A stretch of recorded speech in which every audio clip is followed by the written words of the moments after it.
That was interesting. That's a lot of points. That was a lot of points. I mean, listen, we played terrific. I mean, shot the ball well, moved the ball, played at an amazing pace. I thought Luke got the pace started. But I thought the defense early on was terrific as well, and I thought that got us out running. We really believed that we had to turn this into a pace game to win the game, and I thought we did that.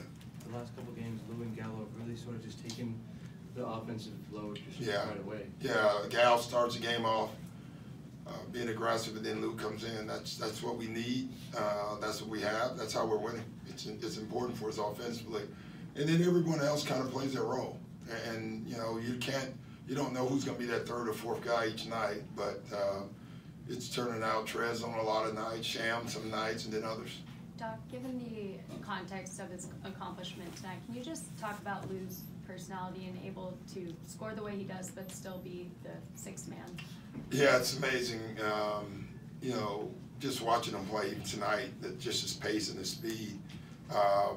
You love that he likes coming off the bench. You know, a lot of players think if you don't start, that's some kind of knock. And Lou's already, inside his entire career, he's just kind of accepted that.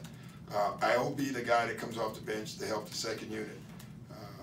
You know, he's just a terrific player, and he's a phenomenal leader. You know, he loves the Uncle Lou, you know, old man in the locker room thing, and he does a great job with it. In your career, have you seen, I mean, how many guys have you seen who like the leadership role coming off the bench? Very few. You know, there are some, but very few. You know, I guess the old Celtics, long before I was ever there, they did that all the time. I mean, Kevin McHale came off the bench for a while. John Havlicek came off the bench. And so, you know, we've done that here, you know, with Jamal and now Lou. And it's important, you know, like, you could be one of your top 3 or 4 players and come off the bench. You know, you don't have to start. When you get guys that are willing to sacrifice like that, it helps your team. Coach, do we give Lou Williams enough credit as a player? Do you guys give him enough credit? You know, I don't know that. You know, it's funny. My oldest son was just in there. He said, do people realize that this time Lou plays at times on a superstar level offensively, and no one actually says it? And I said, you know, I've never heard that before, but, you know, tonight when you watch them play, you would have to think that. But no one ever says that. They just say that Lou's a great sixth man, you know, and that's okay. You know, he'll accept that. Sorry, go ahead. Wilson got his first run. Yeah. How'd you think he did? I liked him. Liked him a lot. You know, it's funny. He did things that just guys that know how to play basketball do. You know, I like the size too. You know, that we had on the floor, but that group. I mean, Trez and Wilson and Jamaica all on the floor at the same time with your second unit. That's a lot of size and a lot of skill. You know, and so I actually liked it. He didn't know any plays, you know, you can see that. You know, it's funny, like, and some of you guys have been in that, but when we run our skeleton with no defense, he knows every play. But then right when you throw a guy on the floor in live basketball, it all goes. I mean, you can see that. That's why the guys are laughing, because we ran a play, first play, and he just stopped and turned around like, I don't know what we're doing out here. So it was pretty funny, but he'll get it. He'll get some of the stuff for sure. Doc, it seemed like in the third quarter you could tell Boston's intensity kind of ramped up. Yeah, they did. And I think it got to like 11 a couple times, yeah. Like these little mini 5-0 runs. What does that say about your team that on a night like tonight they answer? We keep fighting, you know. That's the area that I think we've improved on as the year's gone. You know, early in the year, I remember Oklahoma got into us in the second half. We went away. Someone else did it. We went away. You know, Oklahoma did it the other night, and we just held our ground. Won the game. Tonight, I thought Marcus Smart in the third quarter especially, he was blowing up pick and rolls.